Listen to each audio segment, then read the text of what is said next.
There are two narratives about the location of Osama bin Laden.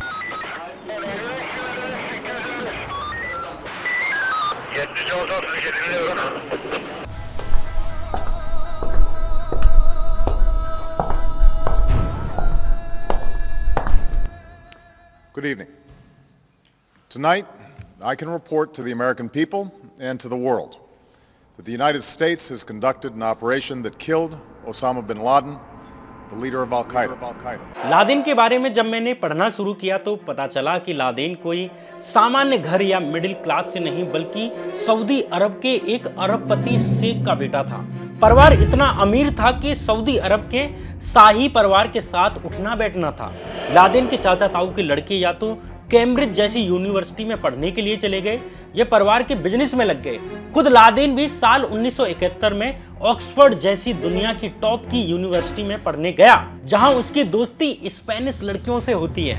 लेकिन अचानक ऐसा क्या होता है कि वही लादेन दुनिया का सबसे खूंखार आतंकी बन जाता है। वह लादेन जो अमेरिका का फैन हुआ करता था, वही लादेन अमेरिका के वर्ल्ड ट्रेड सेंटर को उड़ाकर हजारों लोगों की जान ले लेता है। आखिर लादेन इतना कट्टर कैसे बना कि जब कुछ मिलिटेंट्स ने सऊदी अरब की मक्का मस्जिद पर कब्जा कर लिया तो उसने उन विद्रोहियों का विरोध करने के बजाय समर्थन किया और उन्हें सच्चा मुसलमान कहा। लादेन सऊदी अरब का था तो वो अफगानिस्तान में जाकर युद्ध क्यों लड़ रहा था? लादेन को सूडान देश ने क्यों भगा दिया था? आखिर लादेन का गुरु कौन था? लादेन ने अपने ही गुरु को मारकर दुनिया की सबसे डेडलिएस्ट ऑर्गेनाइजेशन अल कायदा को जन्म कैसे दिया? आखिर कैसे लादेन बना पूरी दुनिया का अब तक का सबसे बड़ा और सबसे खतरनाक आतंकी? जानेंगे आज के इस एपिसोड में।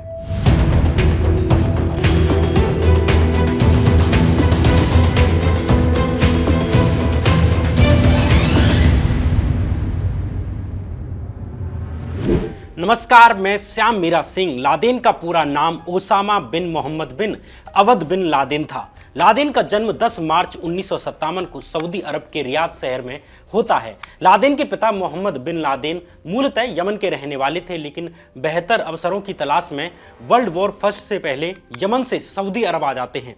अपने शुरुआती दिनों में लादेन के पिता ने ईंट बिछाने के काम से लेकर जहाज में माल ढोने तक का काम किया। 1950 तक आते आते वे सऊदी अरब की रॉयल फैमिली यानी हाउस ऑफ साउद के छोटे मोटे कंस्ट्रक्शंस के टेंडर उठाने लगते हैं। लेकिन 1960 में लादेन के पिता की किस्मत तब पलट जाती है जब मदीना से जेद्दाह तक जाने वाले हाईवे को बनाने वाली एक फॉरेन कंस्ट्रक्शन कंपनी एक काम को बीच में ही छोड़कर भाग जाती है और ये प्रोजेक्ट उनकी झोली में आकर गिर जाता है।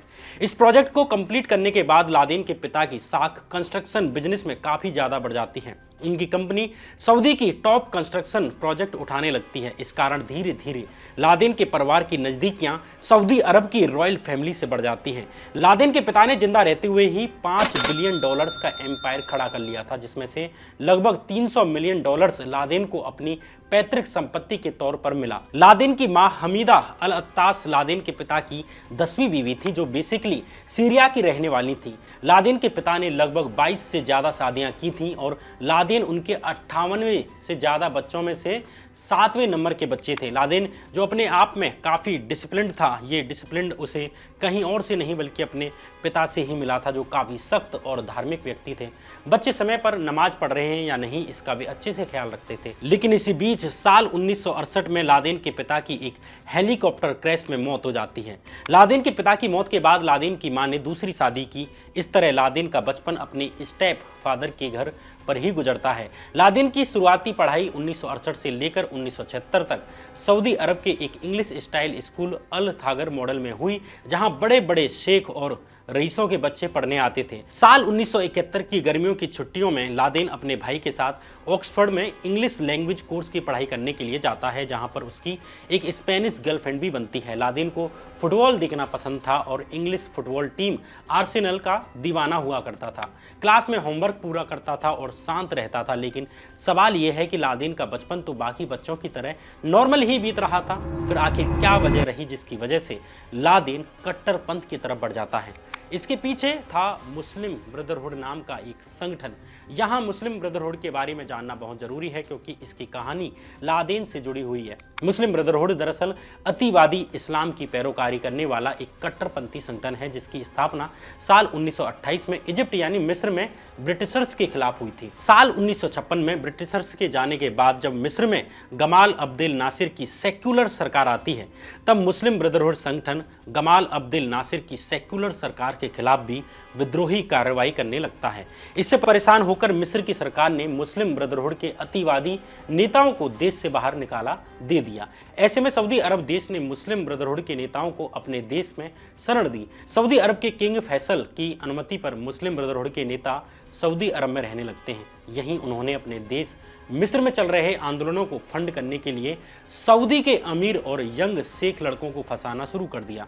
इन्हीं शेखों में से एक था लादेन। जल्द ही लादेन भी मुस्लिम ब्रदरहुड का मेंबर बन जाता है। वो रेगुलर स्कूल के बाद ब्रदरहुड की मीटिंग्स में जाने लगता है। लादेन की दिलचस्पी इस्लाम के कट्टरपंथी आदर्शों की तरफ बढ़ने लगती है।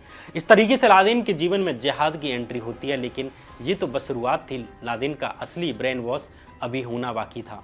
साल 1974 में स्कूल से निकलने के बाद जहां लादेन के कुछ भाई Sweden, California, Canada foreign education के लिए निकलने जा रहे थे, पूरे तरीके से इस्लामिक स्टडीज में दिलचस्पी लेने लगता है।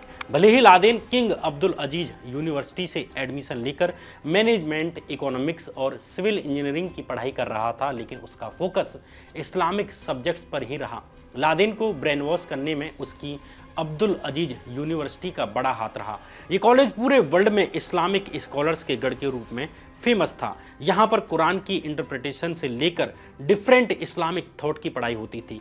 कुल मिलाकर ये कॉलेज इस्लाम की कट्टरपंथी विचारधारा को बनाए रखने के पक्ष में था। वहीं अगर कोई इस्लाम की उदारवादी विचारधारा को प्रमोट करे तो ये लोग उस आदमी और विचारधारा का विरोध करते। अब्दुल अजीज यूनिवर्सिटी में इस्लामिक कट्टरपंथ धारा को छात्रों के बीच फेमस करने में एक फिलिस्तीनी प्रोफेसर का बड़ा हाथ रहा जिसका नाम था अब्दुल्लाह यूसुफ अज्जम, जो फादर ऑफ जिहाद कहा जाता था। कहा जाता है कि लादेन को एक सामान्य बच्चे से जिहादी बनाने का काम इसी आदमी ने किया। चाहे अलकायदा की आधारशिला रखनी हो या फिर इंडिया के अगेंस्ट लश्कर तैयबा का फॉर्मेशन करना हो, इसके पीछे भी यही आदमी था। इसकी विचारधारा इतनी ज़्यादा प्रभावी थी कि लादेन दिन रात अज्जम की ऑडियो और वीडियो टेप सुना करता था। वहीं अज्जम लादेन के पैसे, बिजनेस और रुतबे से काफ़ी ज़्यादा प्रभावित रहा। एक तरह से लादेन भी इस प्रोफेसर के लिए सोने का अंडा देने वाली मुर्गी था। इसी कॉलेज में लादेन की दोस्ती सऊदी प्रिंस तुर्की फैसल से होती है, जो आगे चलकर सऊदी इंटेलिजेंस सर्विस का हेड बनता है। कॉलेज के दिनों में ही लादेन फिलिस्तीन में मुसलमानों पर हो रहे अत्याचार से बहुत परेशान रहा करता था। डिबेट्स में वो शिया और सुन्नी के एक हो जाने की बात कहा करता था। लादेन मुस्लिम देशों की उन सेक्युलर सरकारों के खिलाफ भी था जो उसके अनुसार इस्लाम के सही नियम कायदों पर नहीं चल रही थी। अब उसके पास सब था, विचार था, पैसा था, हिम्मत थी, ताकत थी, कमी थी तो बस एक मकसद की। लादेन की ये मिन्नत भी 1979 में पूरी हो जाती है। साल 1979 में सऊदी अरब के कट्टरपंथी मिलिटेंट ने मक्का की ग्रैंड मस्जिद को कब्जे में कर लिया। यहाँ लादेन को लगा कि ये मिलिटेंट्स जिन्होंने कब्जा किया है यही असली लड़ाके हैं, जिन्होंने अपनी जान की परवाह किए बिना अपने उसूलों के लिए अपनी जान तक गंवा दी। यही सच्चे मुसलमान हैं। इन मिलिटेंट से इंप्रेस होकर अब लादेन ने भी खुद को जिहादी घोषित कर दिया। The holiest place of the Muslims, who are more than 1 billion people in the world today. For this and other acts of aggression and injustice, we have declared jihad. इधर नवंबर में ये हादसा हुआ और दिसंबर में ही सोवियत यूनियन ने अफगानिस्तान पर हमला कर दिया। इससे लादेन को अफगानिस्तान में सोवियत के खिलाफ लड़ रहे अपने मुसलमान मुजाहिदीनों का साथ देने का मकसद मिल जाता है। बिना देर किए ही लादेन इस युद्ध में शामिल हो गया। यहीं से लादेन के खूंखार होने की शुरुआत होती है। चूंकि ये कोल्ड वॉर का समय था, इसलिए अमेरिका भी रूस के खिलाफ इस लड़ाई में कूद जाता है। उसने अफगानिस्तान के लोकल मुजाहिदीनों को हथियार और पैसे मुहैया कराना शुरू कर दिया और इसमें अमेरिका ने मदद ली पाकिस्तान की खुफिया एजेंसी ISI की। इस तरह रूस और अफगानिस्तान का ये युद्ध मल्टी डायमेंशनल युद्ध बन जाता है। अमेरिका नहीं चाहता था कि अफगानिस्तान में किसी भी तरीके से कोई सोशलिस्ट गवर्नमेंट आए, क्योंकि यहाँ अगर सोशलिस्ट गवर्नमेंट आ गई तो कहीं ना कहीं पूरे साउथ ईस्ट एशिया में रूस का प्रभाव बढ़ जाता और अमेरिका कोल्ड वॉर हार जाता। यहाँ सोशलिस्ट और कैपिटलिस्ट सरकारों का अंतर जानना जरूरी है। एक तरह से ऐसी सरकारें जो इंडस्ट्री को बढ़ावा देती हैं, बिजनेसमैन से प्रभावित होती हैं, पैसे वालों को ज़्यादा फायदा देती हैं, ऐसी सरकारें कैपिटलिस्ट सरकार यानी पूंजीवादी सरकार कही जाती हैं। दुनिया में पूंजीवादी सरकारों का नेता एक तरह से अमेरिका है। वहीं ऐसी सरकारें जो इंडस्ट्री के मालिकों की जगह गरीब और मजदूर केंद्रित नियम कानून बनाती हैं, सबकी बराबरी की बात करती हैं, उन्हें सोशलिस्ट या समाजवादी सरकारें कहा जाता है। दुनिया में सोशलिस्ट सरकारों के सबसे बड़े नेता के रूप में आप रूस को मान सकते हैं। इस तरह रूस और अमेरिका दोनों अन्य देशों में अपने अपने जैसी सरकारें बनवाने के लिए आपस में लड़ते भिड़ते रहते हैं। इसलिए जब रूस की अफगानिस्तान में लड़ाई शुरू हुई तो तुरंत ही अमेरिका भी युद्ध में पीछे से रूस के खिलाफ आ जाता है। अमेरिका ने अफगान के मुजाहिदीनों को पैसे और हथियार तो दिए ही, इसके अलावा मुजाहिदीनों को धर्म की अफीम भी सुंघा दी, क्योंकि उन्हें मालूम था कि धर्म ही ऐसी चीज़ है जिसके लिए ये मुजाहिदीन अपनी जान की भी परवाह नहीं करेंगे। युद्ध में धर्म की एंट्री से बाकी मुस्लिम देश भी अफगानिस्तान के मुजाहिदीनों के साथ हो जाते हैं, जिससे ये युद्ध जो पहले सिर्फ रूस और अफगानिस्तान के मुजाहिदीनों के बीच लड़ा जा रहा था, अब ये रसिया और सभी अरब मुस्लिम कंट्रीज के बीच में हो जाता है। इधर लादेन युद्ध में शामिल होने के लिए सबसे पहले जेद्दाह से पेशावर की ओर रवाना होता है, जहां उसका इंतजार उसका गुरु द फादर ऑफ जिहाद अज्जम कर रहा था। अज्जम ने लादेन को इंस्ट्रक्शन दिए कि वो अपने पैसे और पावर का यूज इस युद्ध में करे। गल्फ की इंटेलिजेंस सोर्सेज के अकॉर्डिंग लादेन जेद्दाह से पेशावर जाने के बाद वहां ज़्यादा दिन नहीं रुका, सिर्फ 1 महीने रुका। 1 महीने रुकने के बाद ही वो वापस सऊदी अरब आ गया। यहाँ आकर उसने सोवियत के खिलाफ लड़ने के लिए लोग इकट्ठे करने शुरू कर दिए। वो अपने रिश्तेदारों, भाइयों, कॉलेज, स्कूल के साथियों के पास गया और पैसे इकट्ठा करने लगा। और कुछ लोग तो उसकी अपनी कंपनी में काम किया करते थे और उनको लेकर भी वो वापस पाकिस्तान आ गया। CIA के अनुसार लादेन हर साल लगभग $50 मिलियन पैसे गल्फ से इकट्ठे करके लाता था, जिसमें मोस्टली अमाउंट उसके खुद के बिजनेस का हुआ करता था।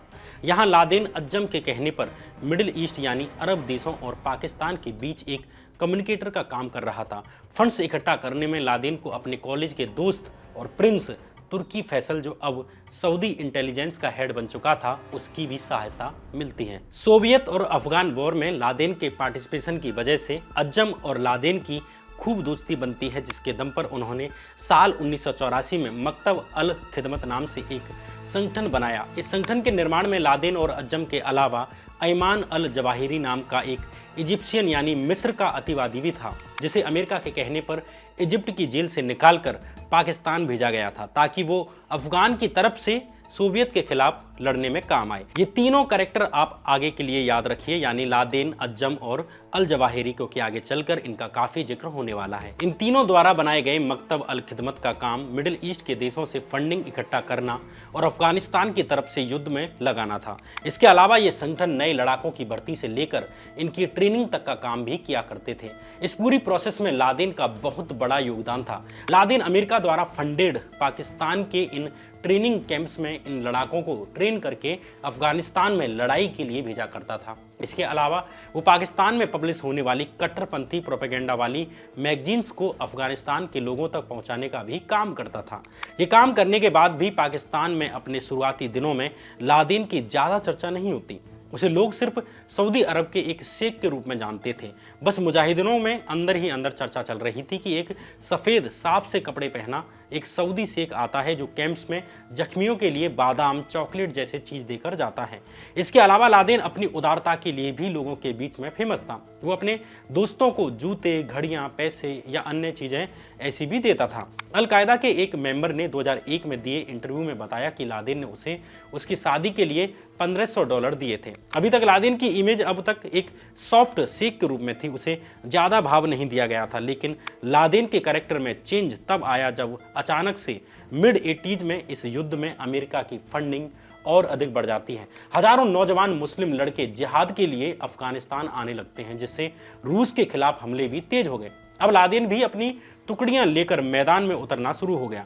लादेन के साथ लड़े मुजाहिदीन बताते हैं कि जितना जज्बा उसकी बातों में रहा करता था, उससे कई गुना ज्यादा जज्बा उन्होंने उसमें लड़ते हुए देखा। लादेन के साथ लड़ा मियां मोहम्मद आगा 2001 में दिए हुए अपने एक इंटरव्यू में बताता है कि उसने 1987 में हुए बैटल ऑफ जाजी में लादेन को सिर्फ 50 फॉरेन फाइटर्स के साथ रूस की पूरी टुकड़ी के खिलाफ लड़ते हुए देखा था। उसने लादेन को एक राइफल और एक रॉकेट लॉन्चर की मदद से रूसी हेलीकॉप्टर को नेस्तनाबूद करते हुए देखा था। वो उस दिन मौत से बेखौफ होकर लड़ा था। बैटल ऑफ जाजी के बाद ही लादेन की बहादुरी के किस्से मुजाहिदीनों के साथ साथ अरब देशों में भी फैल गए। अब मुजाहिदीनों को मालूम चला कि सऊदी अरब से एक शेख आया है जो पागलों की तरह अपनी जान की परवाह किए बगैर लड़ता है। अगले 3 सालों तक लादेन फील्ड पर सोवियत के खिलाफ ऐसे ही लड़ा और उसकी रेपुटेशन और पॉपुलैरिटी अज्जम से भी अधिक ऊपर पहुंच जाती है। मुश्किल हालातों में जंग जिताने से लादेन की सॉफ्ट इमेज अब खूंखार लीडर की तरह बदल चुकी थी। मुजाहिदीनों और लादेन द्वारा लीड किए जाने वाले बैक टू बैक हमलों ने रूस की कमर तोड़ दी। दूसरी तरफ अब सोवियत यूनियन भी टूटने की कगार पर खड़ा था। सोवियत यूनियन सादा शब्दों में कहें तो आज का अखंड भारत की तरह था। रूस के अलावा बहुत से देश इसमें शामिल थे। सोवियत यूनियन के टूटने के बाद रूस बना था। इधर अमेरिका की बैकिंग के कारण मुजाहिदीनों की जीत निश्चित हो चुकी थी। इसलिए मकतब अल खिदमत के फ्यूचर प्रोग्राम को लेकर लादेन और अज्जम में बातें होनी शुरू हो गई। दरअसल सोवियत और अफगान वॉर के कारण संगठन के पास भारी फंडिंग्स जमा हो चुकी थी। चूंकि अब युद्ध खत्म होने वाला था, इसलिए जैसे जैसे टाइम बीतता जा रहा था वैसे वैसे लादेन और अज्जम के बीच फंडिंग के पैसे की लेकर उसके सही इस्तेमाल को लेकर अनबन शुरू हो जाती है। जहां अज्जम इस पैसे का इस्तेमाल अफगानिस्तान में मुजाहिदीनों की एक स्थायी सरकार लाने के लिए करना चाहता था, उन मुस्लिम कंट्रीज के लड़ाकों की मदद करना चाहता था जहां पश्चिमी देश उनका एक्सप्लॉइटेशन कर रहे हों। लेकिन अज्जम के विपरीत लादेन इस प्लान से बिल्कुल भी सहमत नहीं था। वो इस पैसे से सहायता करना चाहता था जिहाद को ग्लोबल लेवल पर पहुंचाने में, यानी कि वो अब पूरी दुनिया में हर देश में शरिया कानून को लागू करना चाहता था। लादेन उन मुस्लिम देशों में भी तख्ता पलट करना चाहता था जहां सेकुलर इस्लाम को फॉलो किया जा रहा था। मतलब जिन मुस्लिम देशों में प्रगतिशील या उदार सरकारें थीं, वहां भी लादेन एकदम कट्टर इस्लामी विचार वाली सरकारें बनवाना चाहता था। कुल मिलाकर जहां अज्जम जिहाद के सॉफ्ट और लिमिटेड और डिफेंसिव मूड को फॉलो करने में पक्ष में था, वहीं लादेन जिहाद के एक्सट्रीम वर्जन के पक्ष में था। इसके अलावा दोनों के बीच अफगानी मुजाहिदीन और अरब फाइटर्स को लेकर भी विवाद था। अज्जम जहां लोकल अफगानी मुजाहिदीनों और अरब से आए फाइटर्स को एक कर दोनों को मकतब अल खिदमत में मिलाना चाहता था, वहीं लादेन अरब के फाइटर्स को अलग करके एक नया आतंकवादी संगठन बनाना चाहता था। इन विवादों से गुरु और चेला की अनबन बढ़ जाती है। वैसे कहा यह भी जाता है कि लादेन को अज्जम के खिलाफ भड़काने का काम उसी के साथ ही अल जवाहिरी ने किया था। ग्लोबल जिहाद का प्लान भी कहीं ना कहीं अल जवाहिरी का ही था। ग्लोबल जिहाद के नाम पर अल जवाहिरी लादेन और संगठन के पैसे का इस्तेमाल अपने देश इजिप्ट में करने के लिए, यानी इजिप्ट में जिहाद को फंड करने के लिए करना चाहता था, इसलिए वो भी इस बहस में लादेन के साथ था। इसी अनबन के चलते 11 अगस्त 1988 को मुजाहिदीन के मोस्ट एक्सट्रीम और वायलेंट धड़े ने अपना एक अलग ऑर्गेनाइजेशन बना लिया और इस ऑर्गेनाइजेशन का नाम था अल-कायदा। जिन सिद्धांतों पर अल-कायदा को खड़ा किया गया उससे साफ था कि यह ऑर्गेनाइजेशन आने वाले समय में खून की नदियां बहा देगा। अल-कायदा बनाने के 1 साल के बाद ही 24 नवंबर 1989 के दिन पाकिस्तान के पेशावर शहर में अज्जम की कार को बम धमाका करके उड़ा दिया जाता है। उस वक्त अज्जम जुम्मे की नमाज पढ़ने जा रहा था। अज्जम की हत्या के पीछे लादेन का ही हाथ माना जाता है, लेकिन ये तो महज एक शुरुआत थी। लेकिन आगे की कहानी को समझने से पहले लादेन और पाकिस्तान के रिश्तों को समझना भी जरूरी है। जब साल 1988 में अल-कायदा बना तब उसके लीडरशिप के लिए अल जवाहिरी और लादेन के बीच तगड़ा कंपटीशन चलता है। लेकिन जब पाकिस्तान में अल-कायदा के लीडर के लिए अप्रूवल मांगा गया तब लादेन को वहां पर 65% रेटिंग मिलती है। अल जवाहिरी की जगह लादेन के लीडर बनने के पीछे केवल रेटिंग्स का ही योगदान नहीं था, बल्कि उसकी प्रभावशाली लीडरशिप की भी छवि ने भी उसमें काफी बड़ा रोल प्ले किया। लादेन के इन्फ्लुएंस के बारे में कहा जाता है कि अगर वो मर गया तब भी अल जवाहिरी को उसकी बराबरी करने में 100 सालों का समय लगेगा। लोग लादेन को इसलिए भी पसंद करते थे क्योंकि वो सबसे इमोशनली कनेक्ट था। लोगों में ये भी बात प्रचलित थी कि वो चाहता तो आराम से समुद्र के बीचों पर मजे कर सकता था, पैसे उड़ा सकता था, उसके पास सब कुछ था, लेकिन वो ये सब छोड़कर अपने मुसलमान भाइयों की मदद के लिए आगे आया था। आगे फरवरी 1989 में जब सोवियत यूनियन अफगानिस्तान छोड़कर चला गया तब मुजाहिदीनों की बड़ी जीत हुई और वॉर खत्म होने के बाद लादेन सऊदी अरब में एक हीरो के तौर पर लौटा। पूरे अरब में उसके नाम के ही चर्चे थे। लोग लादेन से इसलिए ही खुश थे क्योंकि उसने उस महाशक्ति को हराया था जिसे कोल्ड वॉर में अमेरिका भी नहीं हरा पाया था, यानी सोवियत को हराया था। लादेन कॉन्फिडेंस से लबालब भरा हुआ था। अपने घर लौटने पर उसने अलकायदा के कामों का विस्तार करना शुरू कर दिया। उसको लगता था कि इस्लामिक वर्ल्ड एक क्राइसिस से गुजर रहा है जिसे केवल शरिया लॉ के थ्रू ही ठीक किया जा सकता है। उसे मुस्लिम देशों में सेकुलर गवर्नमेंट बिल्कुल पसंद नहीं थी। वो सोशलिज्म, कम्युनिज्म या लोकतंत्र में बिल्कुल विश्वास नहीं रखता था। उसके अकॉर्डिंग पूरे वर्ल्ड में मुल्ला उमर की तालिबानी सरकार ही इकलौती सरकार है जो इस्लाम के सही प्रिंसिपल्स को फॉलो करती है। इसलिए उसने अपने पैसों और अलकायदा के लड़ाकों को अरब और अफ्रीका के उन देशों में भेजना शुरू कर दिया जहां उसकी विचारधारा वाले ग्रुप सत्ता की लड़ाई लड़ रहे थे। अपने देश सऊदी अरब में ही वहां की मोनार्की के खिलाफ विद्रोह करना हो या फिर यमन में मौजूद सोवियत सपोर्टेड पार्टी का तख्ता पलट कराना हो। अफगानिस्तान से आने के बाद लादेन इन कामों में लग गया। यहां तक तो सब ठीक चल रहा था, लेकिन 1990 में कुछ ऐसा होता है जिसकी वजह से लादेन, जो सोवियत वॉर में मुजाहिदीनों की हेल्प करने के लिए अमेरिका का शुक्रिया अदा करता हुआ नहीं थक रहा था, अब वो अमेरिका की ही जान का दुश्मन बन जाता है। इसके बाद दोनों के बीच एक ऐसी लड़ाई छिड़ती है जो लादेन के मरने के बाद आज भी जारी है। दरअसल 1979 में ईरान में रुहुल्लाह खोमेनी के आने से उसके और इराक के सद्दाम हुसैन के बीच तनाव बढ़ने लगता है, जिस वजह से दोनों देशों के बीच लगभग 8 सालों तक युद्ध चलता है। युद्ध खत्म होने के बाद इराक कुवैत और सऊदी अरब के भारी कर्ज के नीचे आ गया था। अब सद्दाम हुसैन ने रौब दिखाते हुए दोनों देशों से बोला कि या तो वो उसका कर्जा माफ कर दें या फिर दोनों मिट्टी में मिलने के लिए तैयार हो जाएं। और जैसा कि स्वाभाविक था कि दोनों ही देशों ने सद्दाम हुसैन की बात मानने से इनकार कर दिया, जिससे गुस्से में आकर सद्दाम हुसैन ने साल 1990 में कुवैत पर चढ़ाई कर दी। कुवैत के बाद अगला नंबर सऊदी अरब का था। इराक की सेना सऊदी के बॉर्डर पर खड़ी थी।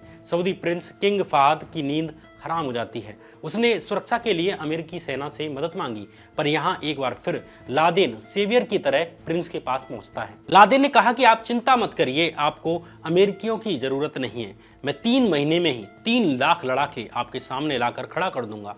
लादेन की ये बातें सुनकर प्रिंस ने कहा कि देखो, माना कि तुमने अफगानिस्तान में सोवियत को हराया है, लेकिन ये अफगानिस्तान नहीं है। यहाँ गुफाएं नहीं हैं जिसमें छुपकर तुम इराक को हरा दोगे। मानकर चलो तुमने इनकी सेना से मुकाबला कर भी लिया, अगर बाद में उन्होंने बायोलॉजिकल या केमिकल वेपन इस्तेमाल किए तब उसका मुकाबला तुम कैसे करोगे? इसके जवाब में लादेन ने कहा, अल्लाह हमारे साथ है और इसका मुकाबला हम फेथ यानी विश्वास के साथ करेंगे। पर लादेन के इस जवाब से सऊदी प्रिंस संतुष्ट नहीं होते। लादेन ने सऊदी के डिफेंस मिनिस्टर सुल्तान बिन अब्दुल अजीज को भी कन्विंस करने की कोशिश की, लेकिन उन्होंने भी मना कर दिया। लादेन ने सऊदी अरब के टॉप लीडर्स तक अपना संदेश भेजा, मस्जिदों के बड़े उलेमा वर्ग से भी रिक्वेस्ट की, लेकिन किसी ने भी लादेन की बात नहीं मानी। इधर सऊदी अरब की रिक्वेस्ट पर 3 लाख अमेरिकी सिपाही सऊदी की जमीन पर पैर रख चुके थे। इस बात से लादेन को इतनी खुंदक चढ़ती है कि उसने हाउस ऑफ साउद यानी रॉयल फैमिली के खिलाफ ही बगावत छेड़ दी। अमेरिकी फोर्सेज के सऊदी अरब आने से उसके स्वाभिमान पर ठेस पहुंची थी। लादेन ने कहा कि वो जहां इस्लाम के 2 सबसे पवित्र स्थल मक्का और मदीना है, वहां पर अमेरिकन को कोक पीते हुए, दारू पीते हुए और नंगे बीच पर लेटे हुए नहीं देख सकता। उसने अपने पॉइंट को प्रूव करने के लिए पैगंबर मोहम्मद का भी सहारा लिया। बोला कि खुद पैगंबर नहीं चाहते थे कि अरब में किसी नॉन मुस्लिम के पैर पड़े। मुसलमान ही अपने देश को बचा सकते हैं, कोई और नहीं। इस तरह लादेन ने अमेरिका और हाउस ऑफ साउद के अगेंस्ट अपना प्रोपेगेंडा शुरू कर दिया। दोनों के खिलाफ हजारों ऑडियो टेप्स मस्जिदों, स्कूलों और यूनिवर्सिटीज में बांटी गई। साथ ही सऊदी अरब में भी अमेरिका और सऊदी राज परिवार के खिलाफ जन समर्थन इकट्ठा करना शुरू कर दिया। लेकिन लादेन यही नहीं रुकता, बल्कि उसने 4000 लोगों को नियुक्त करके अफगानिस्तान में ट्रेनिंग के लिए भी भेज दिया। इससे सऊदी प्रिंस को लगता है कि लादेन उसके खिलाफ तख्ता पलट करने के लिए ही ये प्राइवेट आर्मी तैयार कर रहा है, जिससे डरकर उसने लादेन को हाउस अरेस्ट कर लिया। लादेन की बाकी फैमिली पर भी प्रेशर डाला गया कि वे उसको बेदखल कर दें। अंततः लादेन को उसके परिवार के द्वारा ही बेदखल कर दिया जाता है। लेकिन लादेन को हाउस अरेस्ट से बाहर निकलने का मौका भी जल्द ही मिलने वाला था। सूडान के इस्लामिक स्कॉलर हसन अल तुर्वी ने लादेन को अपने यहाँ आके रहने का न्योता दिया। ये न्योता न केवल लादेन को पसंद आया, बल्कि रॉयल फैमिली को भी पसंद आया। उन्होंने भी बिना देरी किए ही लादेन को सूडान भेज दिया। साल 1990 में सऊदी से सूडान जाने के बाद लादेन कभी भी अपनी मातृभूमि वापस नहीं आ सका। सूडान आकर लादेन की लाइफ में काफ़ी चेंज होने वाले थे। हालांकि यहाँ कर उसको लग रहा था कि वो अपने बिजनेस सेट करेगा, पैसे कमाएगा और उस पैसे से ग्लोबल जिहाद के कारनामे करेगा। ये काम कुछ समय तक के लिए हुआ भी। उसने अपनी 4 बीवी और बच्चों के लिए वहाँ के सबसे एलिट एरिया में घर बनाया। Foreign exchange dealership company, civil construction company से लेकर मूंगफली और मक्के का व्यापार भी किया। लादेन को सूडान की राजधानी खार्तूम से सूडान के पोर्ट तक 700 किलोमीटर हाईवे बनाने के बदले तेल के व्यापार में एकाधिकार मिल गया, जिससे लादेन को बहुत अधिक मुनाफा हुआ। लादेन सूडान में अब एक अतिवादी लड़ाके से ज्यादा एक बिजनेसमैन बन चुका था, लेकिन इसके बाद भी वो अपनी कमाई का बड़ा हिस्सा अल कायदा को फंड करने के लिए दिया करता था। लादेन हर साल जॉर्डन में लड़ रहे इस्लामिक संगठनों को भी $1 लाख कैश भिजवाया करता था। साथ ही बाकू, चेचन्या और इजिप्शियन इस्लामिस्ट ग्रुप को भी वो हर साल इतना ही पैसा दिया करता था। इसके अलावा लादेन ने सूडान में अपने ट्रेनिंग कैंप्स भी खोल रखे थे, जहां अल्जीरियन, फलिस्तीनी, इजिप्शियन और सऊदी के लड़ाके बॉम्ब बनाने की तकनीक सीखा करते थे। सूडान में लादेन की जिंदगी एकदम मस्त चल रही थी, लेकिन एक बार फिर अमेरिका की वजह से उसे जख्म मिलने शुरू हो जाते हैं। दरअसल लादेन के सूडान जाने के 2-3 साल के भीतर ही कई बम धमाके हुए, जिसमें इजिप्ट के प्रेसिडेंट की हत्या की कोशिश से लेकर अफ्रीका में कई यूएस एम्बेसीज में बॉम्बिंग हुई, जिसके सीधे सीधे तार लादेन से आकर जुड़ते। जहां तक कि सऊदी अरब में 1994 और 95 में कार बॉम्बिंग्स और टावर्स को उड़ाने के मामलों में भी लादेन का नाम सामने आया, जिसकी वजह से साल 1994 में लादेन की सऊदी अरब की नागरिकता खत्म कर दी गई। मतलब लादेन इतना धर्मांध हो चुका था कि उसकी हरकतों के कारण उसके ही देश सऊदी अरब ने भी उसकी नागरिकता रद्द कर दी। इन सबसे अलग साल 1993 में अमेरिका के वर्ल्ड ट्रेड सेंटर के बेसमेंट में भी बॉम्बिंग हुई, जिसमें लादेन का हाथ साफ तौर पर माना गया।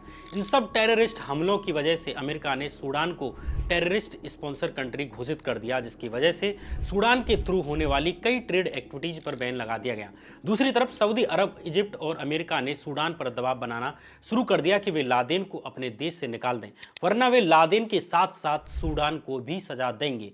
अमेरिका और सऊदी अरब का दबाव काम कर जाता है। साल 1996 में आखिरकार हसन अल तुर्बी, जिसने लादेन को बुलाया था, उसने लादेन को वापस जाने की गुहार की। इस तरह लादेन के लिए सऊदी अरब के बाद अब सूडान का दरवाजा भी बंद हो गया। लेकिन अभी भी एक जगह थी जहां लादेन को शरण मिल सकती थी, और वह जगह थी अफगानिस्तान। इस तरह 18 मई 1996 के दिन लादेन अपनी बीवी और बच्चों के साथ एक चार्टर प्लेन में सूडान की राजधानी खार्तूम से अफगानिस्तान के जलालाबाद के लिए निकल जाता है। अफगानिस्तान में लादेन का स्वागत उसके पुराने दोस्त तालिबानी मुल्लाह उमर ने किया। सोवियत के जाने के बाद अफगानिस्तान के कबीलों में आपसी लड़ाई में तालिबान की सरकार बनवाने में लादेन का बड़ा हाथ था। साथ ही लादेन उमर को सोवियत युद्ध के समय से ही जानता था, इसलिए दोनों के बीच एक गहरी दोस्ती थी। इस तरह लादेन को अफगानिस्तान में शरण मिल गई। लादेन अब अफगानिस्तान में था, उसे वहां कोई भी रोकने वाला नहीं था। वो अफगानिस्तान के चप्पे चप्पे से वाकिफ था। तालिबान की सरकार होने की वजह से लादेन के पास हथियार, पैसा और लड़ाके भी थे। लादेन ने हजारों मिलिटेंट्स, पुराने मुजाहिदीन और आईएसआई द्वारा इंडिया के खिलाफ दहशत फैलाने के लिए ट्रेन किए गए आतंकवादियों के जत्थों को अल-कायदा में मिला लिया। ये सब होने के बाद वो दुनिया के सामने उस रूप में आया जिसे हम आज जानते हैं। साल 1996 में लादेन ने अमेरिका के खिलाफ फतवा जारी कर दिया। ये फतवा लंदन बेस्ड न्यूज़पेपर में declaration of war against the Americans occupying the land of the 2 Holi places के नाम से छपा। इस फतवे के बाद 23 फरवरी 1998 के दिन अल कायदा के टॉप मेंबर्स, जिसमें Laden, al Zawahiri, Rahman Ahmed Sheikh, ने अमेरिका के खिलाफ एक और फतवे पर साइन किए, जिसे इंटरनेशनल इस्लामिक फ्रंट फॉर जिहाद on the Jews and crusaders के नाम से पब्लिश किया गया। ये फतवा अमेरिका द्वारा फिलिस्तीन के खिलाफ इजराइल का सपोर्ट करने के लिए जारी किया गया था। ये दोनों फतवे जारी होने के बाद साल 1996 और 2000 के बीच कई बड़े बम धमाके अमेरिकन सिंबल्स पर किए गए। 7 अगस्त 1998 के दिन दर उस सलाम, नैरोबी, तंजानिया और केन्या की यूएस एम्बेसीज में भी सीरियल बम धमाके कराकर लादेन ने पूरे अमेरिका को हिलाकर रख दिया। इस धमाके में सैकड़ों लोगों की मौत होती है। इन धमाकों के बाद लादेन का नाम अमेरिकन ऑफिशियल्स में प्रचलित होना शुरू हो जाता है। इसी बीच साल 1999 में लादेन ने खालिद शेख मोहम्मद को एक ऐसे आतंकवादी हमले का प्लान तैयार करने के लिए कहा जिससे पूरी दुनिया हिल जाए। कुछ समय बाद ही 12 अक्टूबर 2000 को यमन के पोर्ट पर खड़े यूएस नेवी के एक शिप में अलकायदा ने एक सुसाइड बॉम्बर की नाव को भिड़ा दिया, जिसमें 17 अमेरिकियों की डेथ हो जाती है। इन हमलों के बाद लोग लादेन और अलकायदा को जानने लगते हैं, लेकिन लादेन काफ़ी लंबे समय से एक ऐसे हमले की प्लानिंग कर रहा था जो अमेरिका को घुटने पर लाने की कुव्वत रखता हो, जिससे अमेरिका जो वर्ल्ड में खुद को इकलौती सुपर पावर समझता है उसका ये भ्रम दूर हो जाए। लादेन ने इस बड़ी प्लानिंग के लिए पाकिस्तान के एक आतंकवादी शेख मोहम्मद को काम सौंपा। ये प्लान ही आगे जाकर 9/11 हमले के रूप में पूरी दुनिया के सामने आता है। 11 सितंबर 2001 के दिन अलकायदा के 19 आतंकवादियों ने अमेरिका के 4 कमर्शियल एयरप्लेन को हाईजैक कर लिया और उन्हें ट्विन्स टावर्स और पेंटागन में क्रैश करा दिया। आतंकवादियों के द्वारा जानबूझकर वर्ल्ड ट्रेड सेंटर यानी ट्विन्स टावर और पेंटागन की बिल्डिंग्स को टारगेट किया गया, क्योंकि ये दोनों अमेरिका के प्राइड से जुड़े हुए सिंबल थे। इस अटैक में 3000 लोगों की डेथ हुई और ओवरऑल अमेरिका को $10 बिलियन से ज़्यादा लॉस झेलना पड़ा। पूरे वर्ल्ड में अमेरिका की किरकिरी हुई। वहीं लादेन जो 9/11 अटैक के बाद अफगानिस्तान की गुफाओं में बैठा जश्न मना रहा था, उसको ये नहीं मालूम था कि इस हमले के साथ ही उसने 3000 लोगों के अलावा अपनी कब्र भी खुद दी है। अब अमेरिका के लिए लादेन को पकड़ना उसकी ताकत या कहें कि उसकी नाक का सवाल बन चुका था। अब अमेरिका ने लादेन को ढूंढना शुरू कर दिया। अमेरिका ने पाकिस्तान सहित अपने सहयोगी देशों के साथ वॉर ऑन टेरर नाम से एक ऑपरेशन भी लॉन्च किया। इस ऑपरेशन में अमेरिकन मिलिट्री एयरक्राफ्ट ने अफगानिस्तान में अलकायदा और तालिबान के ठिकानों को मिट्टी में मिलाना शुरू कर दिया। इधर 9/11 को हुए अभी 2 महीने ही हुए थे कि तभी नवंबर 2001 में अमेरिकन इंटेलिजेंस को खबर मिलती है कि लादेन अफगानिस्तान की खैबर दर्रे के पास मौजूद टोरा बुरा की पहाड़ियों में छिपा बैठा है।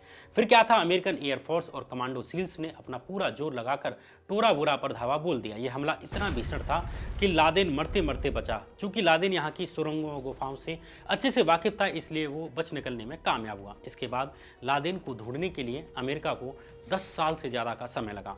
अमेरिका ने अरबों पैसे सिर्फ लादेन को ढूंढने पर खर्च कर दिए, लेकिन 10 साल तक अमेरिका को लादेन का कोई पता नहीं लग सका। लेकिन अप्रैल 2011 में अमेरिकन खुफिया सूत्रों को लादेन के पाकिस्तान में छुपे होने के सुराग मिलते हैं। पिछली बार लादेन टोरा बुरा से बच निकलने में इसलिए कामयाब हो गया क्योंकि उसे अमेरिकियों के आने की खबर पाकिस्तान की सीक्रेट एजेंसी द्वारा मिल गई थी। लेकिन अमेरिका इस बार कोई गलती नहीं करने जा रहा था। अमेरिका ने लादेन को मारने के ऑपरेशन को ऑपरेशन नेपच्यून नाम दिया, जिसकी भनक कुछ ही टॉप ऑफिशियल्स के अलावा किसी को भी नहीं लगने दी गई। 29 अप्रैल 2011 को प्रेसिडेंट बराक ओबामा से परमिशन लेने के बाद 6 नेवी सील्स के कमांडर की टीम ने इस काम को अंजाम दिया। 1 मई 2011 की रात करीब 1 बजे अमेरिकी कमांडोज ने लादेन के कंपाउंड में घुसकर मात्र 40 मिनट के अंदर ही दुनिया के मोस्ट वांटेड आदमी को मौत के घाट उतार दिया। रात 2:39 पर अमेरिकन गवर्नमेंट ने पब्लिकली अनाउंस कर दिया कि लादेन मारा जा चुका है। Tonight, I can report to the American people and to the world that the United States has conducted an operation that killed Osama bin Laden, the leader of Al-Qaeda. अगले 24 घंटों के भीतर ही लादेन को समुद्र में दफना दिया गया। इस तरह ऑक्सफोर्ड यूनिवर्सिटी से निकले दुनिया के सबसे खूंखार आतंकवादी का सितारा बुझ गया। लादेन की यह कहानी फिलहाल यहीं खत्म होती है, लेकिन लादेन की ज़िंदगी पर 2 बड़ी वीडियोज बनाई जा सकती हैं। एक 9/11 हमले के ऊपर एक अलग से वीडियो बनाई जा सकती है जिसमें लादेन ने अमेरिका के पूरे सिस्टम को हिलाकर रख दिया। दूसरी वीडियो ऑपरेशन नेपच्यून पर, जिसके तहत अमेरिका ने लादेन को पाकिस्तान में घुसकर मार गिराया। अगर आप ये वीडियो चाहते हैं तो कमेंट बॉक्स में बता सकते हैं। तब तक के लिए बहुत बहुत धन्यवाद।